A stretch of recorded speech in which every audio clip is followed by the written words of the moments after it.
Imagine waking up feeling like your whole body is on fire, refusing to move. Your thinking is clouded. There are sharp pains in your ankles, and your abdomen and back are aching in tandem. You pass in and out of consciousness, with time moving quickly and slowly at once. You launch yourself out of bed when you hear your neurodivergent step-teen struggle with their morning routine and frantically help them get ready for school. 2 hours later, you are in a dim public hospital where they make you wait for an hour before sending you away for more tests. You almost pass out on your way home for an online meeting with a collaborator in Europe, followed by explaining school assignments that never made sense to you in the first place. Laundry and dinner must still be taken care of, and you nearly fall over from exhaustion while eating. Afterwards, you and your partner sort through the remaining household matters that should be simple, but intimidate you both because the world does not support neurodivergent adults quite yet. But first, you have to remember how to breathe. As an American of Korean descent residing overseas for the past decade, my life is scattered across time zones, countries, and cultures.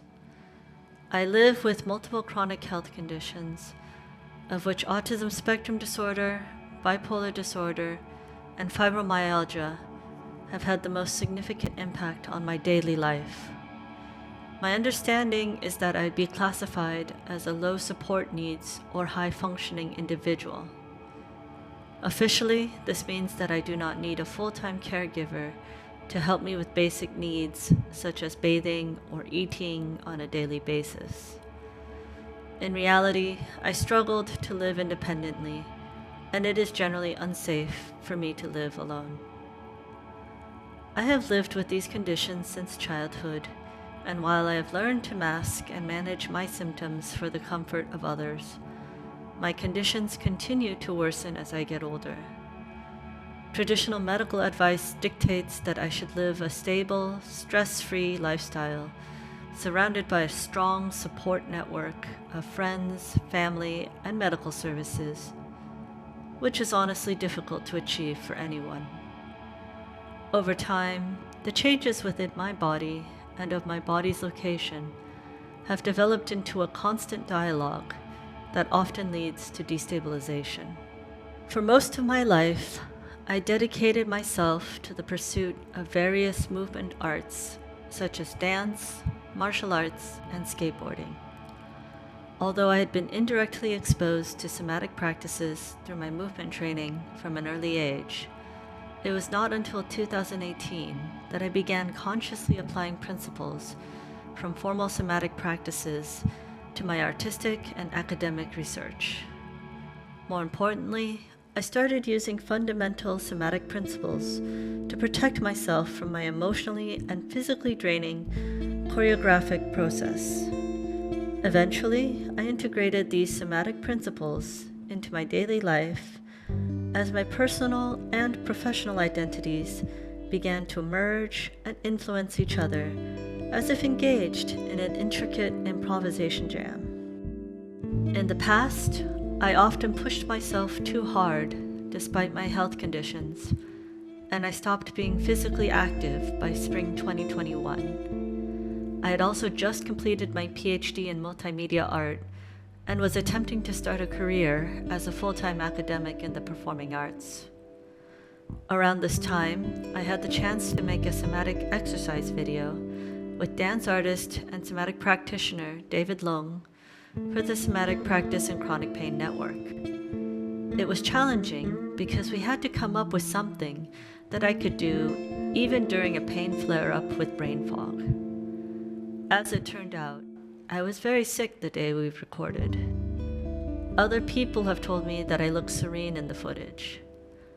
I simply remember being half unconscious most of the day. What I do remember the most from that period was David talking about breathing and flow, about how when things are flowing, there is no pain. When there is pain, that means things are not flowing.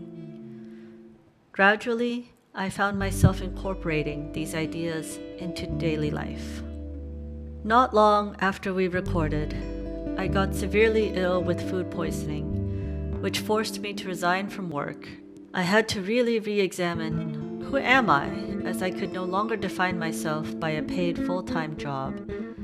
Later, a change in my immigration status due to relocation would prevent me from taking on regular part-time employment, which further deepened my sense of helplessness and identity loss. As I stopped being primarily an academic or artist, I found myself spending more time being a patient and then eventually a caregiver to my immediate and extended families. I found myself turning to somatic practices without realizing it, sometimes to safely stand up, sometimes to safely fall to the ground. However, most formal systems were too time-consuming and structured for my life circumstances. Using my background in practice research, I started analyzing a combination of literature, lived experiences, discussions, and other exchanges to identify fundamental somatic principles that were compact and portable enough for my daily use. By 2024, somatic practices had become a stabilizing and shielding force to help me navigate an increasingly chaotic life. This is not to say that somatic practices have cured my health conditions or restored my quality of life to how it was before. Instead, I am merely trying to achieve a certain state of basic stability each day. In this case, the term stability for me is used in 3 ways. Physically, my daily goal is to avoid falling over or collapsing to the ground. Emotionally and mentally, I am trying to avoid having any ups or downs in mood and to not feel mentally overwhelmed by sensory input or information. Externally, I am trying to avoid triggering changes in someone else's mood or to help them calm down. I am also focused on being time and energy efficient because those are my greatest limitations, regardless of which condition or symptom is bothering me. For that reason, I do not strictly follow the procedures of specific named practices. Instead, I look at the attributes common across somatic practices and identify which ones are most applicable to my situation. 2 publications that have been useful starting points are Martha Eddy's A Brief History of Somatic Practices in Dance and Glenna Batson's Somatic Studies and Dance. Specific activities that I have drawn inspiration from include the various transcriptions of Steve Paxton's Small Dance and the different variations of the push hands exercise from Tai Chi. I consider my somatic practice to be portable and personal because I need to be able to do it anywhere while doing other things and have to accommodate my specific circumstances and symptoms. The following 4 strategies are somatic principles that I use the most frequently each day. There are many other principles in my toolbox, but these are the ones that are the most broadly applicable to all of my identities. An important note: the following are my adaptation and interpretation of existing concepts for my personal use. They are not official definitions of concepts from any formal systems or schools of training and should not be regarded as such. Awareness/analysis is basically monitoring my bodily sensations and reactions, then responding accordingly through my choice of direction, speed, and intensity in action. Breathing is consciously controlling the timing and rhythm of my breath to manage emotions and physical sensations. Constant, basic micro-movement can be slightly shifting the weight, tensing and releasing muscles, or just feeling energy moving throughout my body. Flow/slow/fall is best described as thinking less to just slide from one action or task to another, sort of oozing naturally, and even coming to rest on the ground if needed. Something important that I must note is that my approach evolved around a mind-body that is easily overwhelmed by sensory input.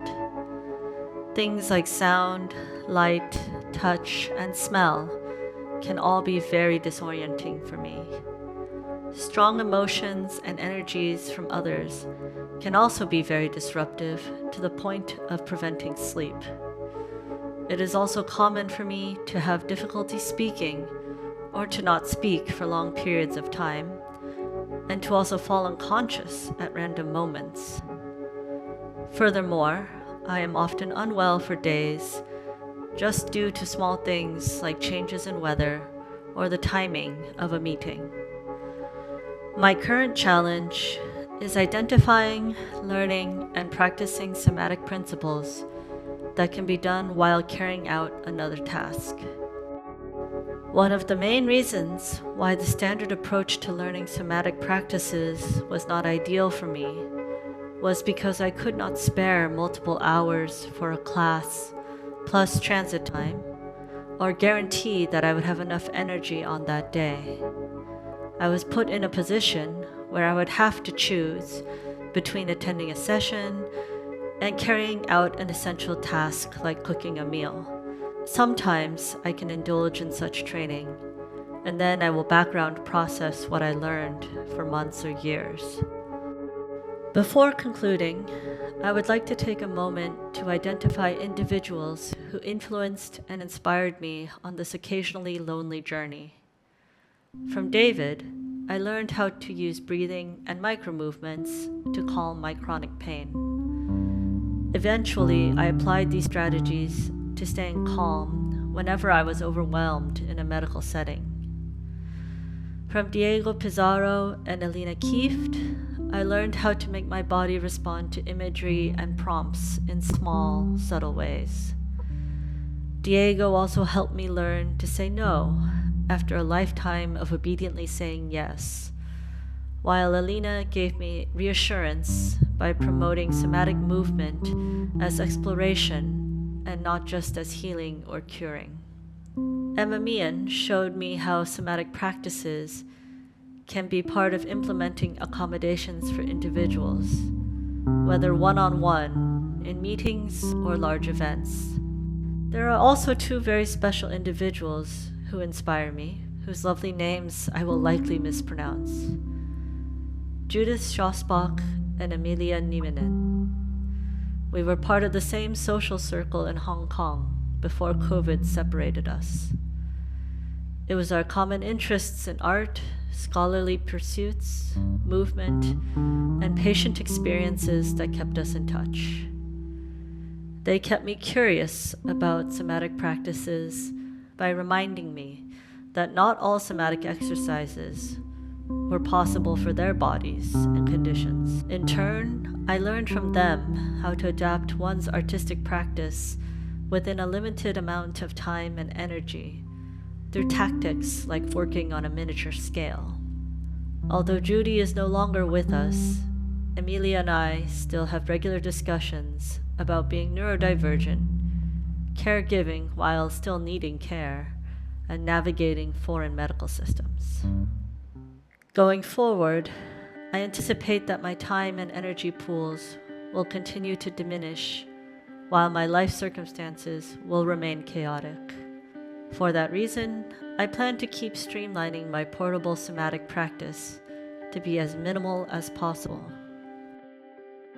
While some may argue that this kind of alternative approach is too niche, I respond that the increasing statistics and self-diagnoses of chronic health conditions imply otherwise. There are already growing movements both online and in the somatics field that are challenging the traditional schools of thought. What remains is to bring the knowledge and discussions together so that ideas can be more effectively shared, refined, and developed for use.